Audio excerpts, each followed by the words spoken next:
Namaste. Welcome back, beautiful souls. Welcome back to Top Tarot Minors. And today is all about the Eight of Wands.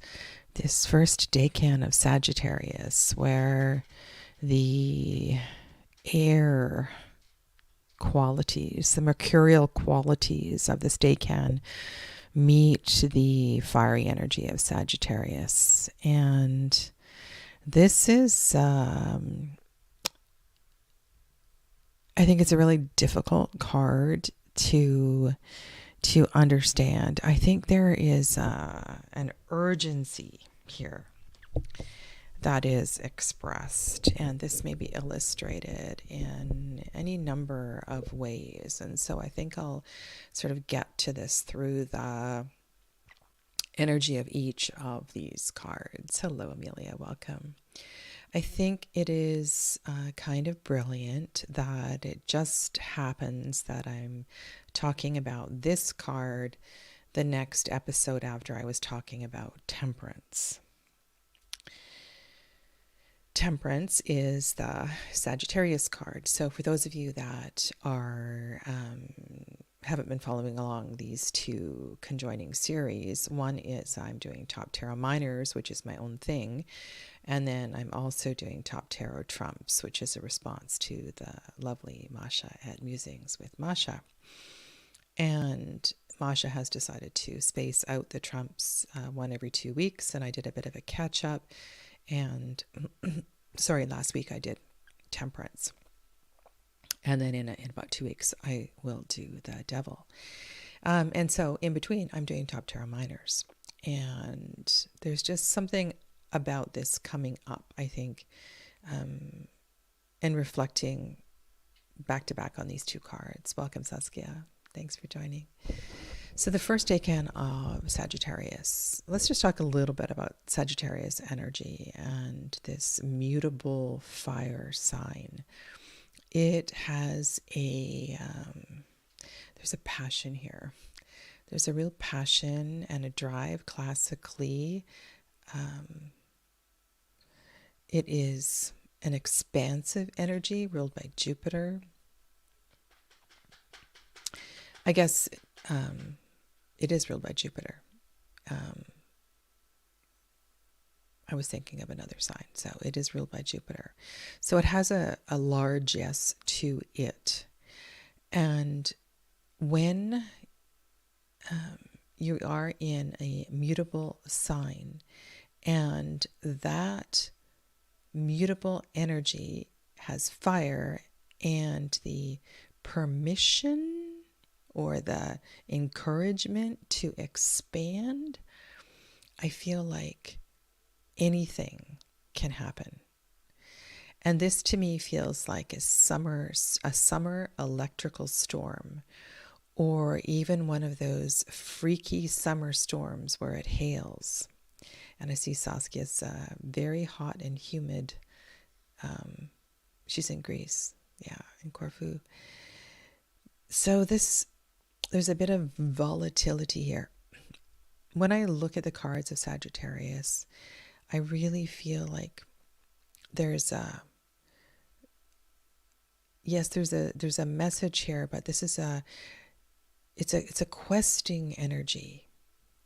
And I talked about the Temperance card being on the central pillar and the energy of the archer and that strength that is required to shoot the arrow, draw back the bow and shoot the arrow straight up the tree, through the sun and through the path of the high priestess towards Keter. Because this is down low on the tree, perhaps it's a yearning to get back to that higher frequency. You know, sometimes there's these discussions about why do swords and wands do so poorly low on the tree, so the larger numbers, and the pentacles and the cups not so much. They do okay down lower on the tree for the most part. And I think it has to do with the fact that these lighter elements of fire and air want to get back to source. They're light, right? They want to rise. I've had so many powerful insights looking at the cards elementally to try to understand what they represent. And I think that the lightness energetically of fire, the less, right, the lack of density to fire and air naturally wants to rise and go home, go back to Keter. So while these elements have a role to fulfill in the lessons on the lower part of the tree, this makes perfect sense with this urgency here, this first decan of Sagittarius. Now the eights balance the sevens. And so you might want to look at your Seven of Wands and your Eight of Wands and look at them side by side. Seven of Wands, Eight of Wands. And does that say something to you? Is there anything to that? Does this say that I need to act on the Seven of Wands, or the answer to the Seven of Wands is to stop thinking about it and stand up and act and do? There really is a sense of action here, right? A call to action. It's not a time to hesitate. And I do want to talk about listening and signs and things like that as well too, because I think that that is a part of that. But the urgency here is fleeting almost. So if we act now, reading the signs, reading the energy, matching the frequency of the energy, then this particular eight has the potential for massive transformation.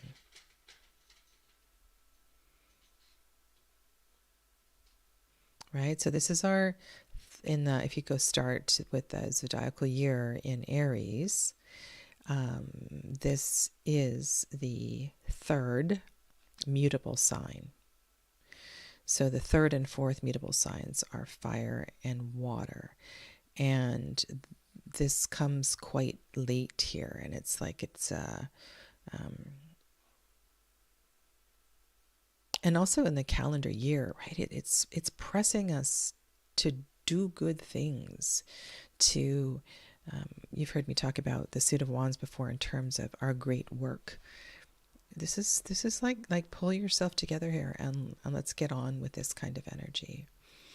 The sign of the rainbow is a symbol of temperance. It's a symbol of Sagittarius, and so we need to get our stuff together and move in a way that it's now. It's now. It's so interesting how you two are in such different parts of the, sort of the same part of the world, but different latitudes. Very thunderstormy, though. Ooh, that's exciting for thinking about this card. In the Tarot of Echoes, which is the card just to the right with the broken glass on the hourglass, I think hearing messages like, it's almost like anything rational is off the table. The orderliness of time, the structure of time is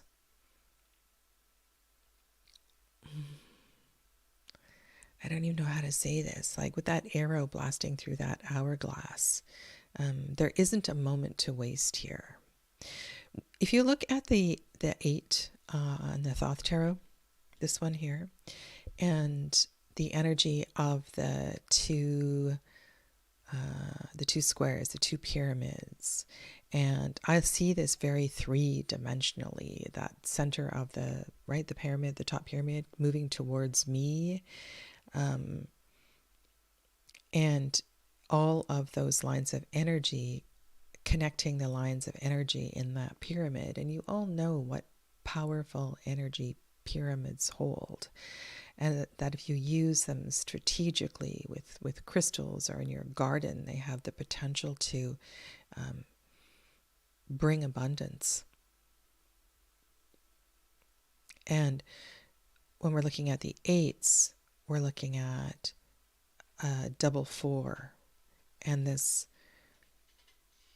second layer of 4, if we respond appropriately, has so much potential. So get off your chair, stand up, do something.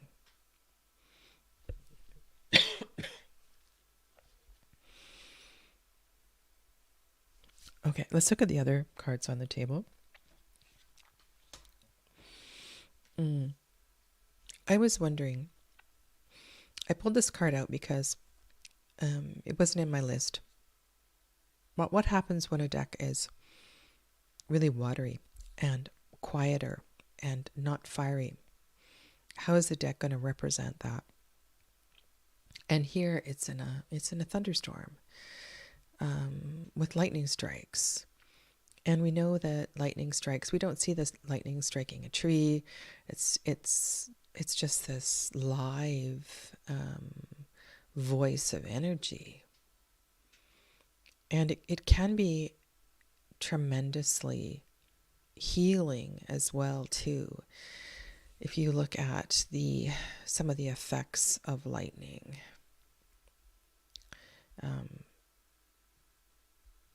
and it's such a release as well. Maybe that's something to think about here, that the 8, 9, 10 of wands are so amped up. I mean, we do need to be really mindful of it because it's super powerful, but it's also going to carry us through. Especially if we're feeling like it's something you really want to embrace, if it's something that comes up in a reading when you're feeling sluggish, and asking yourself, how can I capture that kind of energy? It reminds me of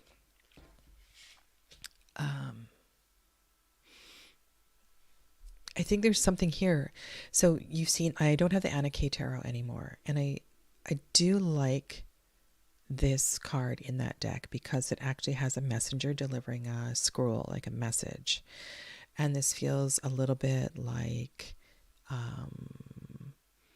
the Bard card in Lenormand. You know, something is coming through now. So we just really need to listen. And that might be a message in a dream. That could be a sign that is out on a billboard. It could be a shift of energy of something in your garden. You know, this also makes me think about the days when or the different times when I've done sand paintings. And you arrange this beautiful mandala of energy that you have put ritual and spiritual intention into, and you go back to the sand painting, and I don't know, a deer has walked through it, or you've had a windstorm overnight and all your stuff is scattered. Well, what does that new shape of all those things now represent to you? So look at the damage caused by nature. Look at the shape. Look at what's opened up, because this is definitely opening something up. Robin Scott in the Urban Tarot has the red cover on the bike courier's carrier basket, the red apron, the energy of the 8 wands and the spokes. And if you're in a city, and I mean, bike messengers are mad, they're crazy, they know how to get in and out and around buildings, and it's the fastest way really to move through the city.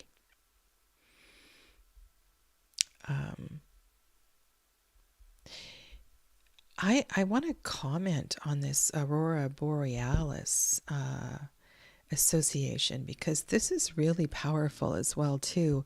I remember I didn't see it recently when it was available to view here, but this is earlier in the summer or late spring. And I was just amazed at the patterns. And then the part that I was thinking of was, well, there must be a fallout from the aurora borealis. All of that energy that is in the sky, let alone the minerals. So what are the effects of having that so close? And I don't know, it's super, super dynamic.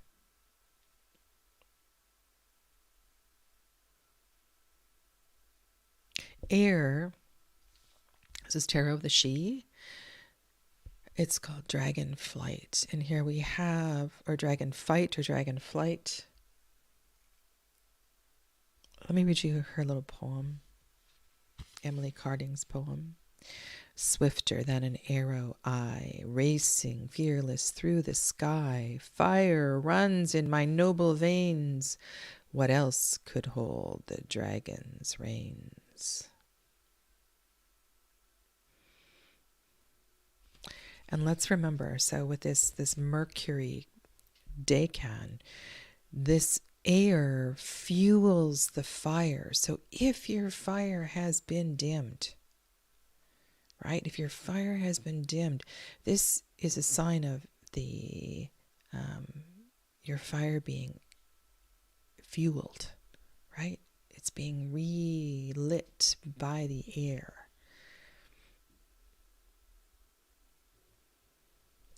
In the Herb Crafter Tarot, I'm really enjoying revisiting this deck again through this series. We have all of the elements on the stove in action. And I'm sure you've seen some great, like chef shows or movies where it's like a dance when the chef is, shaking this pan and adding a little bit to that pan and everything's in motion. It's like the chef is a leader of an orchestra. I could also see this energy connected to a maestro, right? An orchestra leader. And we have here some really, because you see ginger in the foreground, and there's a vinegar, there's some shallots, and what is in this card is, it's so rajas. If you're looking Ayurvedically, this is also very cleansing. And then I think, okay, well, that makes sense. This is also Mercury, the healer. This is cleansing through fire,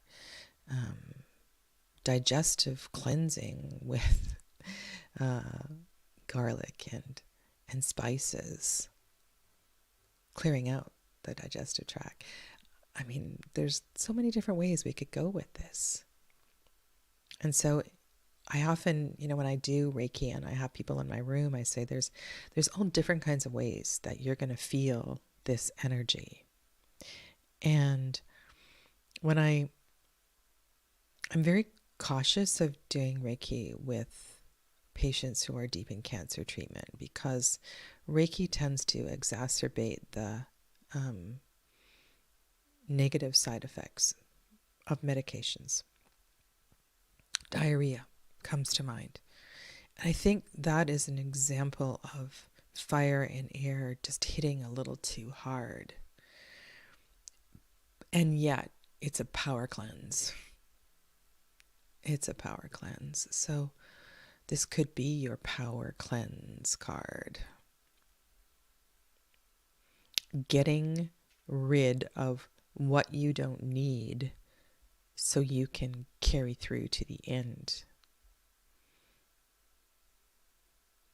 It's exciting. It's an exciting card, this 8, 9, 10 of Wands cards, this group. Now this is Tarot Avatara, Frida Kahlo deck by Gabby Angus West. And I love this skirt. Oh my goodness, the way that when Frida wears her Mexican native clothing, she feels empowered. When she embraces her goddess, inner goddess, and The flowers are in the hair, and the dresses are either long or flowy. This is her in her power, and yet this is her in her power also meeting an excessive amount of messages from her partner, messages from community, messages from the hospital, and it's all too much. It's all just kind of chaotic. So no wonder the Nine of Wands is the next card.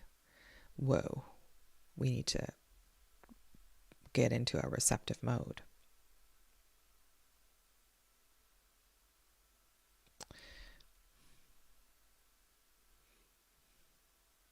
So this card will stir you up, and it's meant to stir the pot. And think of it as a really good thing if your question involves stagnation.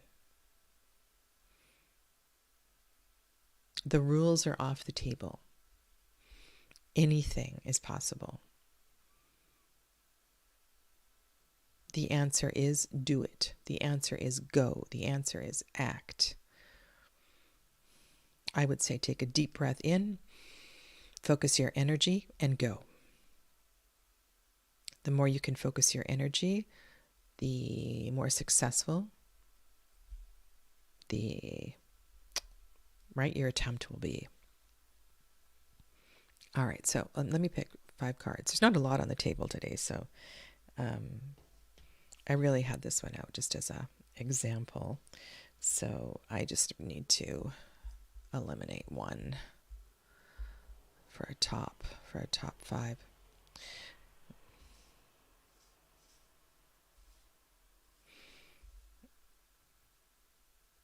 Wow. Yeah. I'm going to get rid of Tarot Avatara. All right. So, my 8 of Wands stories, my 8 of Wands inspiration from left to right is the Crowley Thoth Tarot, Herb Crafters, Urban, Tarot of Echoes, and Tarot of the She.